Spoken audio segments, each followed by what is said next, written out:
important things that all women need to learn.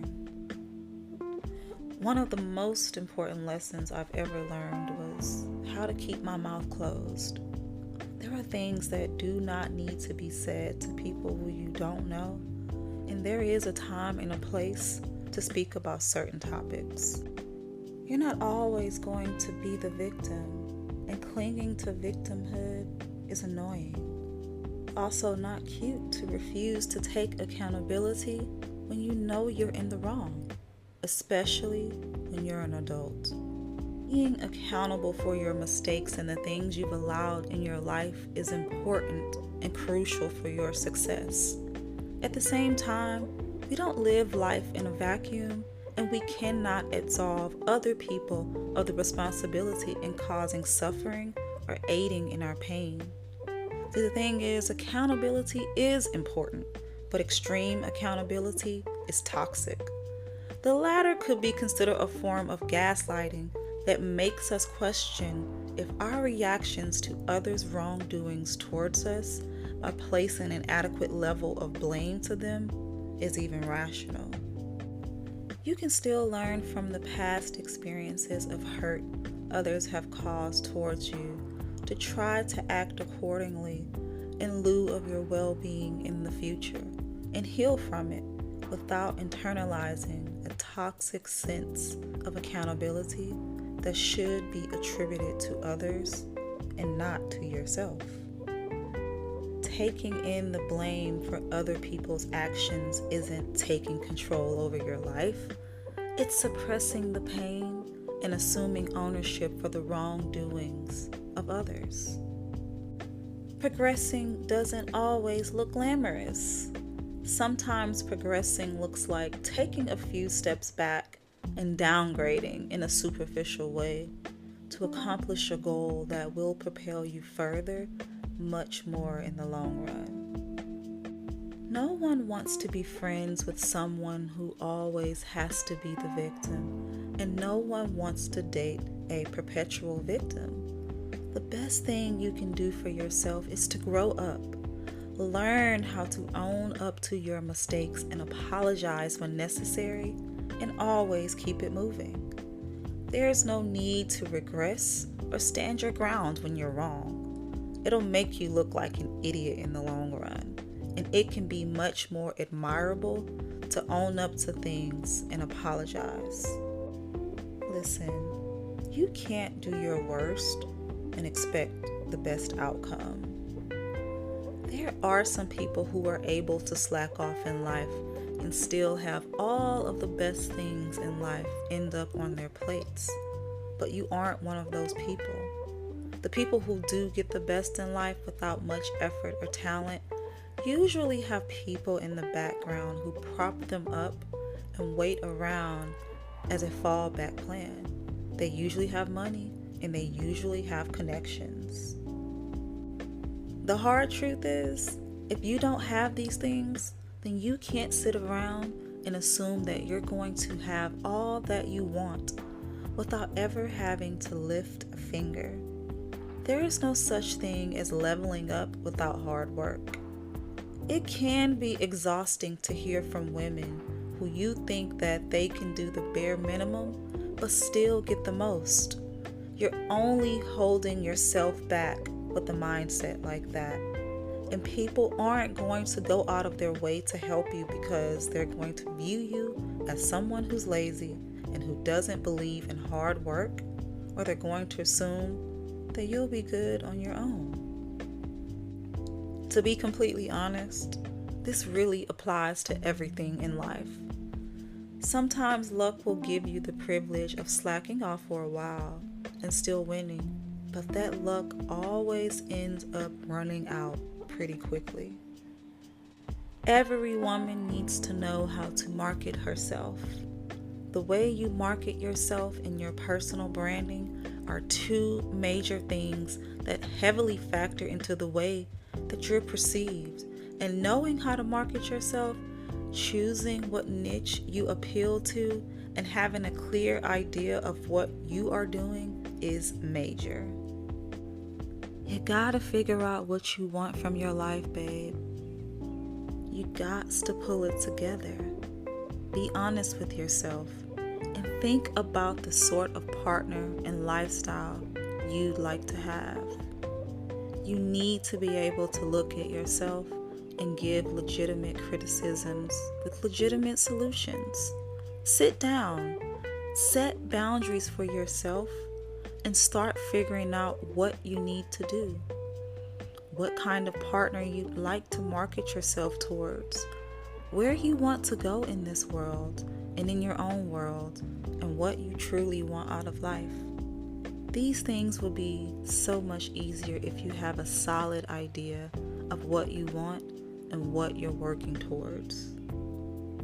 Now, I know that it feels good to hear these things and to think about these things, but you need to put it all into action as soon as you can. All good plans include action. You can sit online and grow for as long as you want and still end up with nothing because you were unable to actually put any of your plans into action. You need to be willing to either take action and leap into life or settle with never being satisfied. If you legitimately think that you're going to marry a millionaire and live a pampered life, that's great. Whatever, the cold fact of the matter is that women who've achieved what you want haven't done it online or sat on their asses without ever making a move. And you're not going to be the exception to that rule, unfortunately. You're not above doing hard work, and people will look down at you if you have no work ethic and if you take no initiative in your own life, and you'll waste time that you don't have by procrastinating. You don't need a bunch of binders, you don't need a bunch of manifestation journals, and you don't need unlimited resources. You need to get up and figure out how to make what you have work for you and market the hell out of yourself so that you actually start to know what success really is for yourself. Listen, it isn't easy for young women.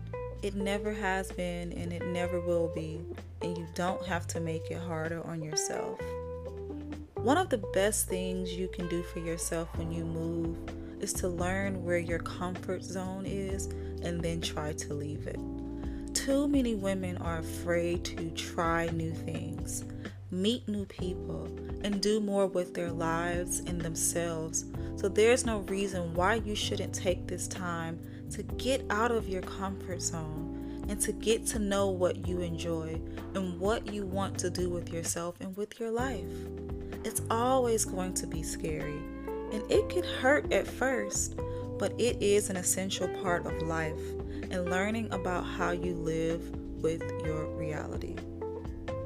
And when it comes to men, to avoid wasting time and energy, you should end your interactions with men who don't seem interested in getting to know you, and stop communicating with those who can't take no for an answer. Consider what you can offer for a potential partner before deciding whether or not to invest time or energy into a man. Far too many men, however, won't, and that makes giving up that much simpler. Make a list of your non-negotiables in a partner, and then make a list of realistic negotiables. Too many women go into relationships with very black and white thinking, and I believe that there are some things that people can compromise and work on together. If you choose to stay with a man after he has displayed appalling behavior and he keeps acting that way, don't be surprised if he won't change. I mean, really, let's think about it for a moment. What's the worst that could happen if you decided to stop overextending yourself to people who don't reciprocate the same energy and who don't view you on the same light? Why do you insist on holding on to those relationships where you do all of the heavy lifting but receive so little in return? Why do you keep people around who don't match your values, your lifestyle, and your outlook for life? fear of losing people around us who are clearly not interested in us in the same way that we are in them stems from an anxious attachment thought pattern that has its roots in trauma. Learning to heal this while understanding that you are worth it and you deserve it. To have people around you that pour as much into you as you do into them is not a luxury, but a basic funding block for any healthy relationship. Make a goal this year to establish what your non-negotiables and the things you want and expect of those in your circle, and demote, cut, and promote accordingly. Stop compromising on things you know matter to you as much as faith, similar ambition, a healthy lifestyle, maturity, etc. Just to keep people around you for the sake of it is draining. People that, instead of helping you grow and show you the same appreciation that you show them, bring you down and rub their toxic ways into you. Always bet on yourself. Always believe in yourself. Know your true power and start showing up as the woman that you want to be. As always, thank you to all of my lovely subscribers and all of the amazing people who listen and support this podcast. I've been doing this for years now, and I love it more and more every day. And of course, I'll talk to you guys soon.